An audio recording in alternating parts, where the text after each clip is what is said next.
Well, we're here on the side of Territorial Highway, just a couple miles outside of Lorain, where they do still have the road blocked off. I want to show you just how close the fire got. It came right up to this fence here. And then if you walk right over here, you can see that it's just yards from this home. We're going to walk over here also so you can see now there are a couple of businesses just adjacent, this one down to earth behind me. He walked across the street to this neighbor's house right here, asking if anyone had seen her. Yeah, General Manager Alan Benavides is in the hot seat right now, about to get his haircut. This is a copy of that settlement between the University of Oregon and the alleged victim in that rape case. Right now, Pilot Bayless is using this wheel to control the elevator of the blimp. Check this out. As I step into the snow here, it breaks through. It's got that layer of ice. Crews remain here on scene tonight, putting out some hot spots after a fire ripped through this iconic bowling alley. It's hard, but I can't look away. You know, I don't feel like I can go home. Perhaps that's because it was a second home. We've slept here, we've cleaned the place, we've hung out here all the time for years and years. It's like an icon. As flames ripped through Southtown lanes Wednesday evening, employee of 10 years, Al Ullman, watched silently. Pretty broken up. We don't know what we're gonna do. I don't know, it's a little surreal. I'm trying not to cry. Everybody here is just hoping we wake up and it's still there. But the flames and smoke are evidence of the damage already done to this iconic building dating back to the 1950s, a place employee Ashley Alexander describes as inclusive. We have people from small families to the little street punk kids to federal judges who come in here every day. It was a community for everybody. We loved everybody. If you loved bowling, we loved you. Years of community history gone in just a few short minutes as the people who worked here try to figure out what to do next and make sense of the devastation. Our pictures, our memorabilia, everything about our family, our house. It was 24 years. This was our home. Standing in the charred rubble of a lifetime of memories. This is where I was sleeping right there. The flames came in all around there. And a living room turned upside down where Tweed Dixon nearly lost her life. Looked into the living room and saw the red flames coming through the door and the windows were popping and fire. My living room was on fire. It was June 11th when Tweed woke up to flames coming through her front door. She had seconds to react. With quick thinking, she escaped through the back door. But in the days following the fire, she spotted several young boys in the area. My husband saw four, and I saw three at different times. They keep coming back. The boys kept coming back to look at it. Tweed says investigators initially told her the cause was either undetermined or arson. But on Wednesday, she says arson investigators asked her more about the boys she spotted, all roughly the same age of the ones charged in the Civic Stadium fire. They are absolutely investigating this whole area because there has been so many and they're so close together. A pattern of fires in South Eugene, hoping 4 boys aren't to blame. As Tweed and her husband stare at the devastation, the blackened picture frames painful reminders of the life they once had. It's total, unequivocal devastation. I turned 70 years old in March, and it's my entire life. It's my grandbaby's pictures. It's my mother and my grandmother's pictures. Yeah, I don't recognize that guy. Looks like a little boy. In a box he tucked away for years. There's my dad and me and my mom leaving on my way to Vietnam. A collection of pictures from a time when Vietnam veteran Doug Heathman was a young man.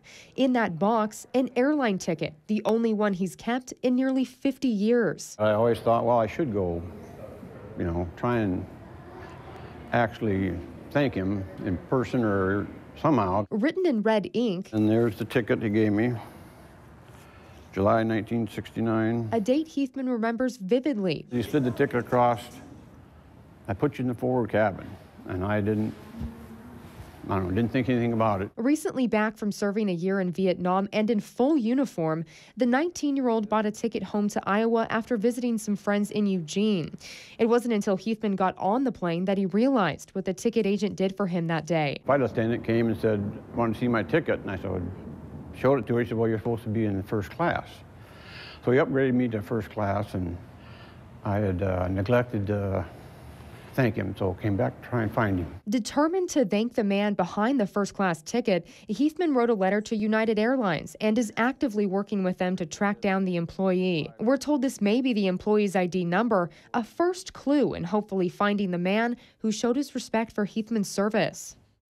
A camera captures a man walking through the grass in the backyard. Later that night, he's back, shown here blatantly walking away from the flashes of flames, ones that quickly grew and woke up neighbors. I went down the alley to see just how involved the house was. We were shocked. And shock quickly turned to fear for Coburg resident Vicki Getchell. Looking up and seeing all the dried trees, I was thinking if that thing gets fully engulfed, the fire is going to spread, and this whole block could go up. Fire officials say because the Matthew house dates back to the early 1900s, it doesn't have fire blocking and it could have gone up quickly.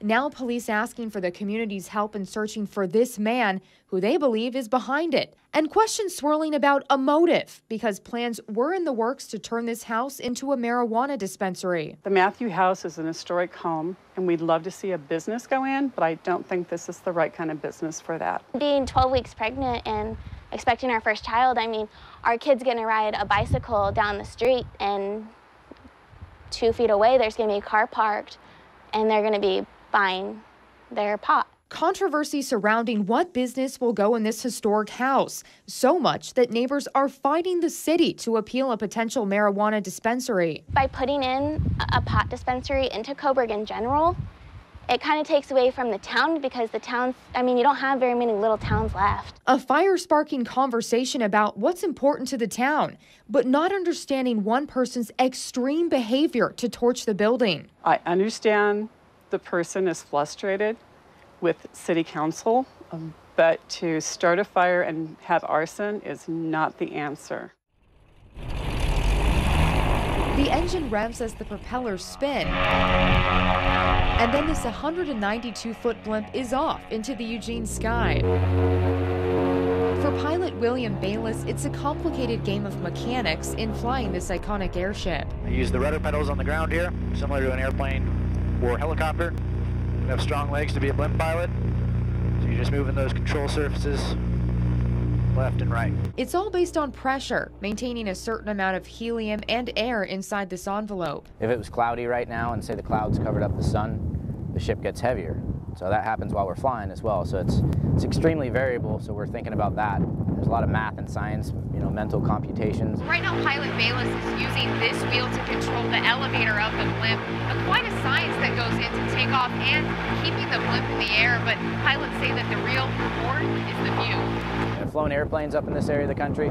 It's my first time flying airships, and it's pretty. You see the mountains in LA if the smog's clear that day, but out here you can see, I saw those snow-capped mountains out to the east. They were beautiful. The rivers, we were following them yesterday. Breathtaking views of the Eugene skyline Friday and several other incredible flights like these shots from San Francisco to Arcata. Windows into the world below. But sometimes their helium friend apparently has a mind of her own. You don't get cocky ever flying this. She'll tell you. She can, it's almost like she feels it. It's like, no. The blimp's going to do this, and it's always changing, so you always have to be on your toes flying it. And just as quickly as she takes off, in for a landing. Until the next time the Goodyear blimp floats the skies over another part of the country. In Eugene, Sarah Hurwitz, KEZI 9 News.